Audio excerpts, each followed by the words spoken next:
We will for sure share the slides and the bios and of the speakers, etc., at our conference homepage and at our Spire-Sais homepage. So heartily welcome to our Spire-Sais midterm conference. And the first day will be very much on the Spire-Sais results and the project. The second day, tomorrow, will be much more on collaboration and rollout of our project. We are aiming not to bore you with long presentations, scientific presentations with a lot of words, etc. The scope of this conference is to show you the main important findings and strategies of Spire-Sais in the spotlight. So detailed information you can get at the website and find in our huge number of deliverables. We are focusing much more on, let's say, on a colorful bouquet of impressions also from other activities relevant for industrial symbiosis and energy efficiency skills.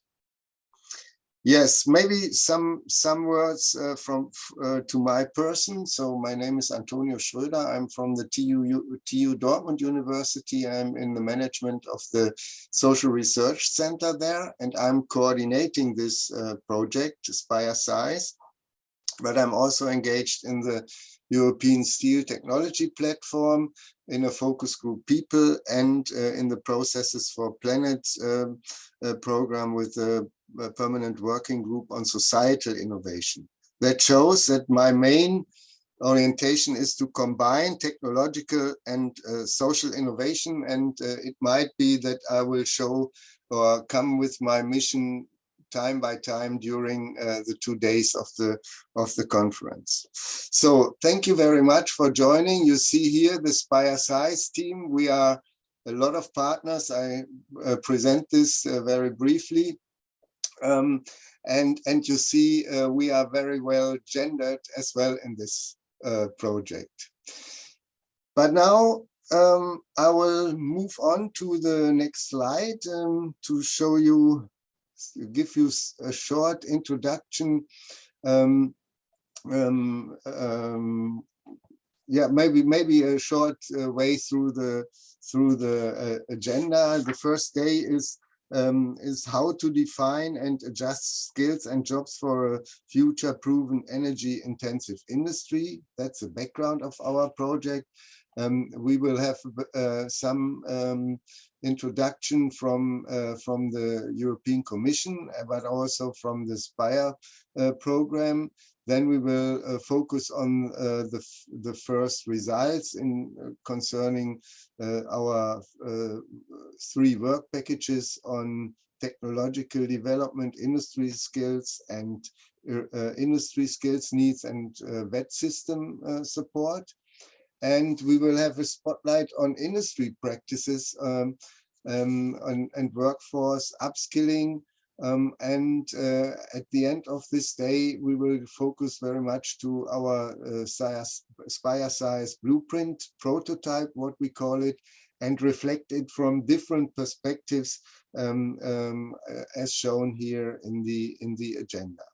But let's move quickly to the next slide. So I would like to introduce Spire-Sais, the project. If we move to the next slide, you see Spire-Sais is the abbreviation for a Skills Alliance for Industrial Symbiosis, which is a cross-sectoral blueprint for a sustainable process industry. So the background is on the Spire public-private partnership. And it's part of the European program Erasmus Plus and the new skills agenda. I think Felix Rohn will tell us something about it in a few minutes. It's a 4-year planned project with 4 million euros. We have 24 partners and 13 associated partners, and we are part of more than 20 or about 25 sectoral blueprints already funded, if I'm not wrong. So the key components of this project are that we build on the SPIRE coordination. That's a sustainable process industry. Their coordination projects and activities. And it's a cross-sectoral approach covering all the SPIRE energy-intensive industry sectors. So that's very different to the other blueprints that we are focusing now on 10 energy-intensive industry sectors. And the sector associations in this project are very important because they are the central communication and dissemination intersection. Next slide, please. Yes, our main objectives is an industry-driven long-term skills strategy. So we want to look at the proactive skills adjustment, new training, training and curricular requirements, including, and that's important, new ways of short-term implementation of skills and training within companies, but also training institutions. Political support, we want to mobilize by integrating the stakeholders and policymakers. We look at successful sectoral upskilling schemes and an efficient management of knowledge.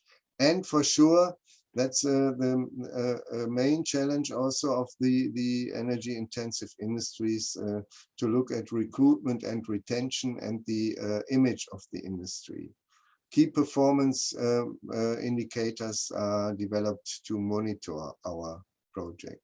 So our mission is industry-driven, proactive adjustment of future skills demands for industrial symbiosis across the different SPIRE sectors. That's not an easy task, but I think we are good on track. Next slide, please. So we have already a very huge consortium of partners and countries. So we have 24 partners from industry, from companies, industry associations, companies, education training providers, RTOs, research institutions, regional institutions, and associated partners, now up to 13, or I think maybe we are already at 14. 12 countries, 10 industry sectors listed here below. So that is what we want to do, to have a movement of the industry for the industry. Next slide, please. So this is our approach. We look at the technological and economic development and foresight. You will see the results so far in the next session. We look at the skills requirements from the companies and the vet systems, how they anticipate future requirements. And these three pillars are leading to a cross-sectoral, what we call cross-sectoral European blueprint, which is nothing more and less than a practical target group friendly orientation and information framework.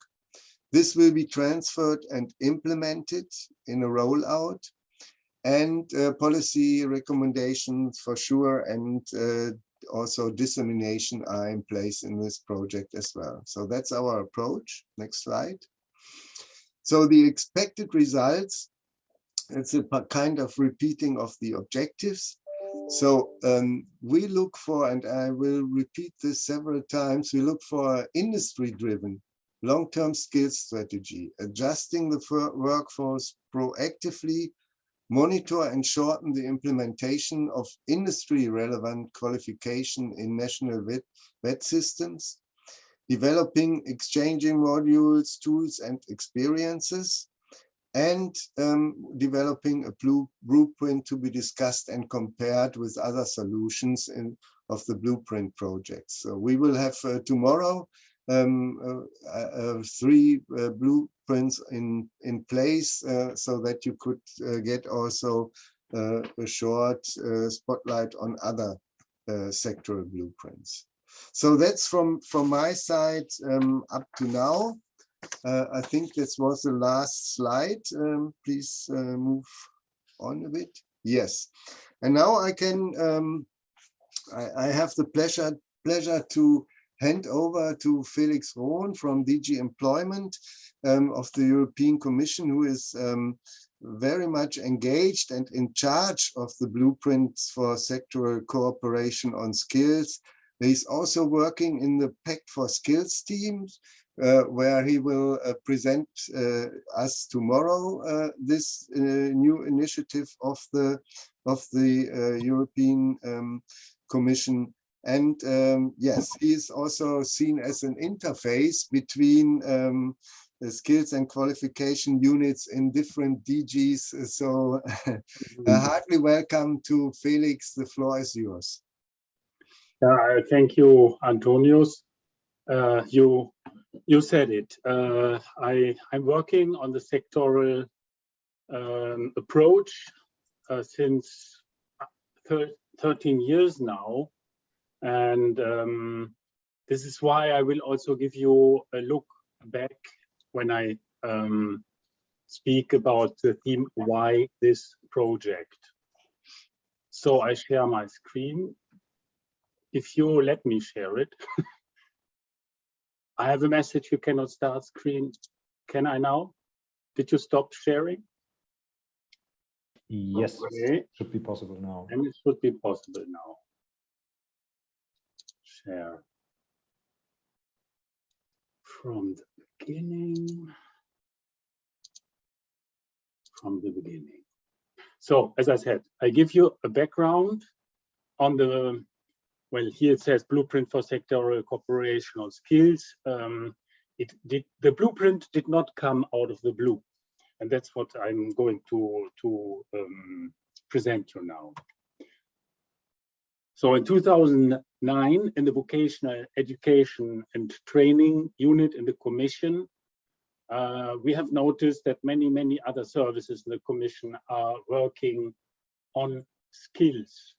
And that's why we said we cannot simply only implement a horizontal approach without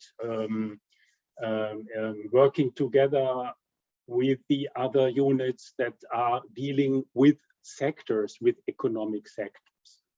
And so the whole process to intensify cooperation on a regular basis started. Then we also wanted to have a look at the Leonardo da Vinci program. Some of you still might remember this program for vocational education and training. And this study, in fact, showed that sector-based projects have more sustainability and better results. And so we said, why don't we design a project type, and at that time it was the lifelong learning program, Leonardo da Vinci, a project type which is sector-based. And so we did that, and we called them sector skills alliances. And we did a pilot, and then later, 2 years later, we integrated sector skills alliances in the last call under Leonardo da Vinci, the lifelong learning program. And then came the all enticing Erasmus Plus program, so vocational education and training projects were integrated in the new Erasmus program, and sector skills alliances became a regular action.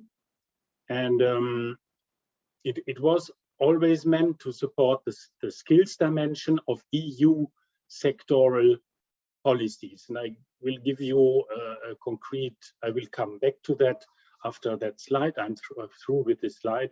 I give you a concrete example with this project, what happened that it came to that project. then the key deliverables of the sector skills alliances in the new Erasmus program were and are vocational core profiles and vocational core curricula. I underline this because obviously there are other deliverables. I underline that because at that time, 2014, it just started with these new sector skills alliances. And since last year, 2021, so after 7 years, now we are working. The Commission is working because the member states initiated that and showed interest on European vocational, or in general, in fact, on European core profiles. And that is important because that shows that European project can have results, can have an impact. Now member states are looking at these projects that have been implemented in the past, which is very satisfactory for somebody that has accompanied this process for so long. So now we are harvesting. In fact, yes. As you know, we meet the interest of member states in vocational education policy and in general in education and training policy, because this is not a competence of the European Union. So without member states, nothing will move. But now it's moving, and that's good. So then came the skills agenda from 2016, and in this skills agenda was introduced the blueprint for sectoral cooperation on skills. And the Commission also looked, then can we also at least fund a part of this project? I will show you slides on that later on. So can we find funding for at least one stage of this blueprint, because the blueprint and the skills agenda had 3 stages. We said, okay, sector skills alliances, yeah, well, there are lots of synergies. We can fund one stage of the blueprint. So then the blueprint as a grant type was introduced, and the instrument was sector skills alliances, and we introduced a lot for blueprint projects. And it was very new that it's so much money for an education and training project, 4 million, and so long, 4 years. Well, and then came the new programming period, 2021 starting, and the grant types were redesigned, and now the blueprint is lot 2 of the alliances for innovation. And yeah, just to highlight that both lots, lot 1, alliances for enterprise and education, and lot 2, the blueprint alliances, are not now making the difference between we only fund higher education or we only fund vocational education and training. Alliances for innovation is a grant type that invites proposals that cover higher education and vocational education and training if needed, and also cover EQF levels, let's say from 3 to 8, if the proposal can explain why. Okay, and then of course the blueprint has, as I said, in the middle, second bullet point, supporting the skills dimension of EU sectoral policies. So this became even stronger with the new industrial strategy that was presented in 2020, and that was then updated with, for example, the 14 industrial ecosystems, more and more important. Now, clearly, the blueprint alliances are an instrument to support skills development in these 14, but I will explain it again tomorrow for the Pact for Skills, in these 14 economic ecosystems. So this is the history, so to say. this industrial symbiosis project belongs to this let's say to this blueprint type that started in 2017 and was selected in 2019. Okay, how did this happen in fact? Okay, I explained to you the new skills agenda. I said the blueprint was new under skills intelligence, which is a little bit unhappy because the blueprint shall also, the project shall also deliver skills development. So the blueprint should in fact be here and here, but okay, that's a detail.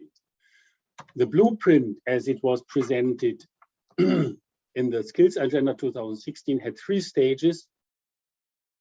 The selection of the sector who wants to go ahead and implement the blueprint from the beginning to the end, meaning also national rollout. So 3 stages. And what should the blueprint deliver? Okay, you know it because Antonius presented you the project, and he has touched upon all these issues, and this is common to all blueprint alliances. The blueprint alliances, maybe I go one further just to make it clear. The blueprint alliances under Erasmus have always financed this part of the blueprint process as introduced in 2016, okay? It started, however, the selection of sector. How did that happen? This was top down, not bottom up. Because as you have seen, we want, with this type, we always wanted to support the skills dimension of our policies and also including the industrial strategy. The selection of the sector was done by the Commission services with help from CDFOP, who provided us with skills intelligence on several sectors, with a long list of sectors where the skills mismatches are the most significant. And then we consulted the services concerned by covering these sectors, then met and consulted and discussed. And the criteria for making this long list shorter were yeah, of course, the skills shortages and mismatches. So kind of the urgency to act, then the EU policy context, how high are these sectors on the agenda compared to others? This was always a balancing, different factors. And then last, but certainly not least, very important, the commitment of the sector stakeholders. Without the commitment of the sector stakeholders, it would have not make sense to go ahead and make the sector eligible when the sector stakeholders do not really want them to apply and do not really want to design a project. So these were the factors. And Felix, yeah. may I kindly remind you on the time? Good. How many minutes do I have? 1, 2. Oh, okay, fine. Sorry. Okay, no problem. And so this is what happened. And at the time, it was clear that there is a shortage of skills for large-scale deployment of industrial symbiosis. A report of research and development DG said inadequate skills are seen as a very significant barrier to the uptake of innovations for 60% of survey respondents. And then the industrial symbiosis was seen as an essential part of several areas of our policies: the energy union, the move to a circular low carbon economy, EU strategy for plastics, and then the strategy energy technology plan. And then of course came the Green Deal, where this project is perfectly fitting in. And there were also strongly committed stakeholders: European Chemical Industry Council, European Confederation of Iron and Steel Industries, European Energy Research Alliance, etc. So it was decided this will become an eligible sector, and we got good proposals, and this proposals was selected. And we are attentively following this project, and tomorrow it will also contribute, hopefully, to the Pact for Skills. More on the Pact for Skills tomorrow. Yes, thank you very much, Felix. I know that you are a big supporter of the blueprints and the Pact for Skills, and good to have you on board and have the close cooperation and connection with you. Thanks a lot. We will see us tomorrow again concerning the important Pact for Skills, where Spire-Sais is a approved member also. So thanks a lot. But now very quickly, let's go to Dorota Pawlucka. She is Global Alliance Manager at Covestro and the Vice Chair of the Competitiveness area in processes for Planet. More than 20 years of experience in managing research and innovation collaboration, and yes, we are very happy to have you here. Could you tell us something from your perspective why this project is important, or maybe not? Thank you very much. Thank you, Antonius, for this kind introduction, and thank you very much for having me here. I will not answer the question why it is not, but rather why it is important, because I feel it is. So from my perspective, I'm having two hats on my head in a sense today. One of them is to represent the view of Covestro, and in this sense representing, so to say, the industrial view on the collaboration. And another one is to represent, and I'm very proud of this, processes for Planet, especially the advisory and programming group, of which I'm vice chair. Maybe next slide. Thank you. So I would like to start by connecting to the 10 sectors that were mentioned today already. We are a programming partnership incorporated the 10 sectors, which makes us a really unique cross-sectorial community. Not only having the sectors, we also can say we have 170 members from 20 countries who share the same vision. So how to go towards this vision? So we have invested a lot of work into a discussion and into the, so to say, definition of priorities of different programming areas that will lead us toward this very challenging and very ambitious goal by 2050.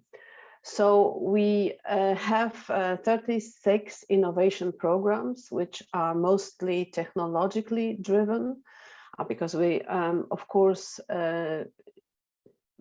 are of the opinion that technologies is core, and the implementation of industrial technologies is core for the attainment of the vision. But of course, we also have a very important non-technological program, of which skills and jobs are an important part, which are a program for itself, but also very transversal across all the technological areas, because there is a clear interface between these aspects. So I would like to underline here two main concepts that we have developed together. First one is to attain the kind of first of a kind plans.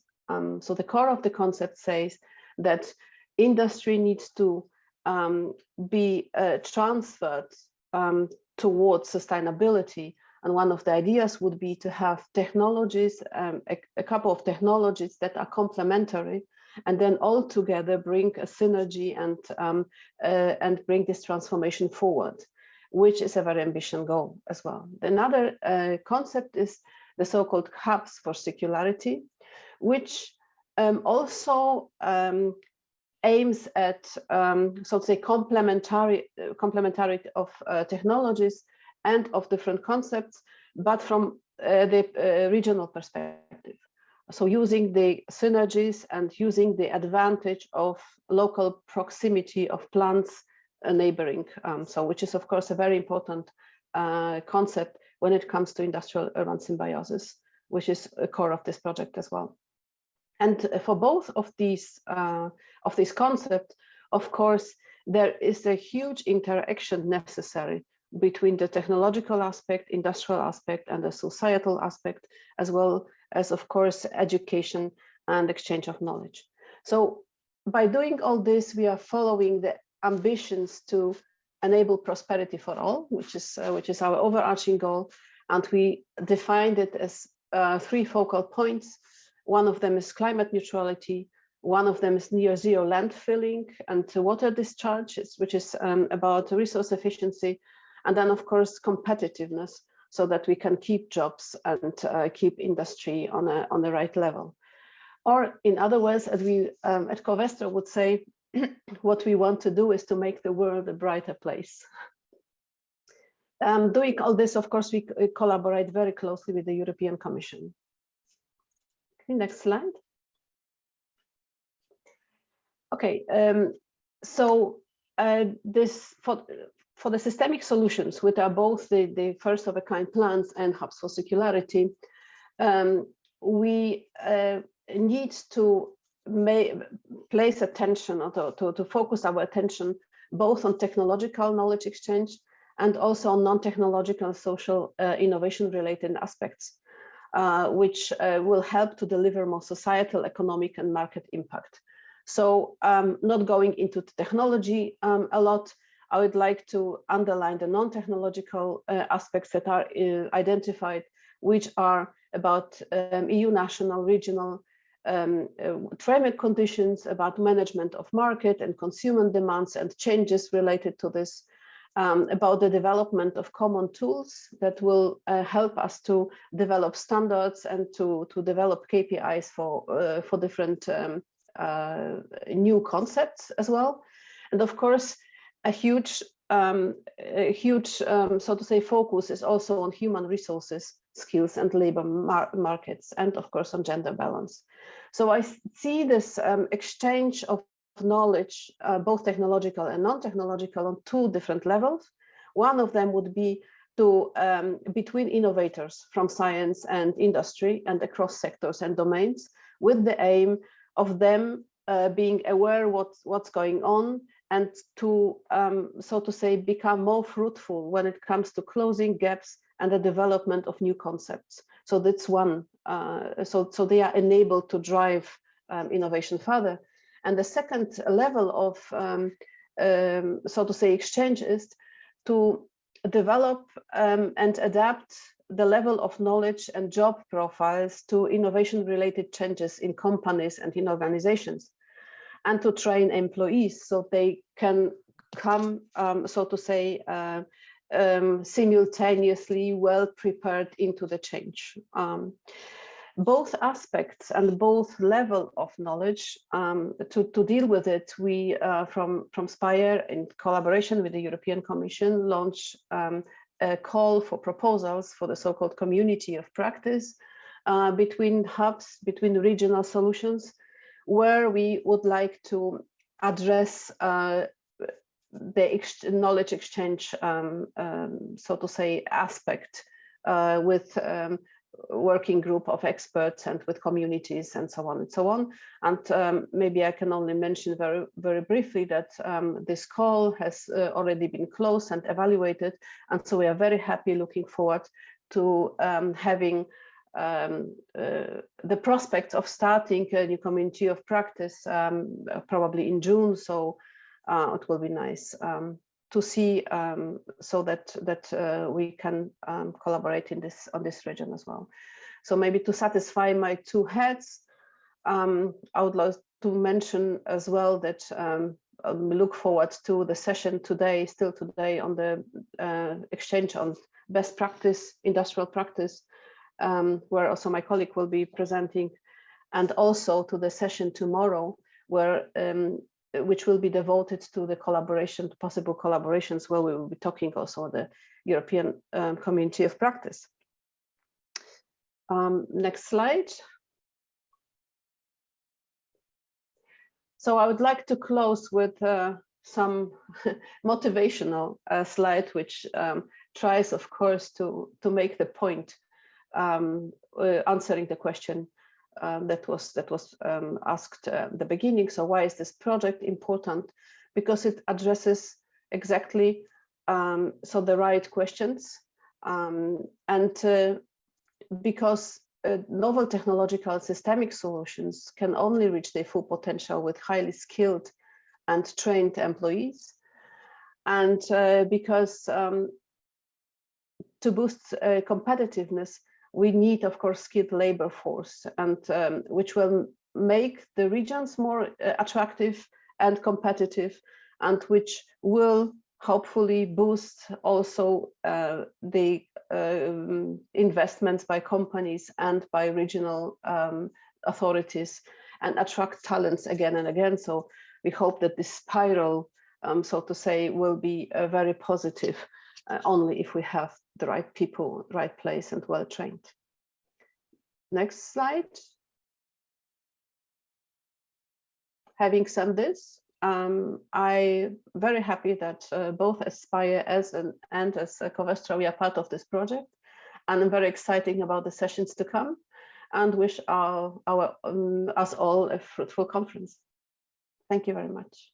Yes, thank you very much, Dorota, for setting the scheme, for let's say a new framework also for technological development, to integrate also non-technological aspects, and especially the skills perspective. And I think you are one of the main ambassadors for our mission. So thanks a lot, and good to have you on board as well. Thank you very much.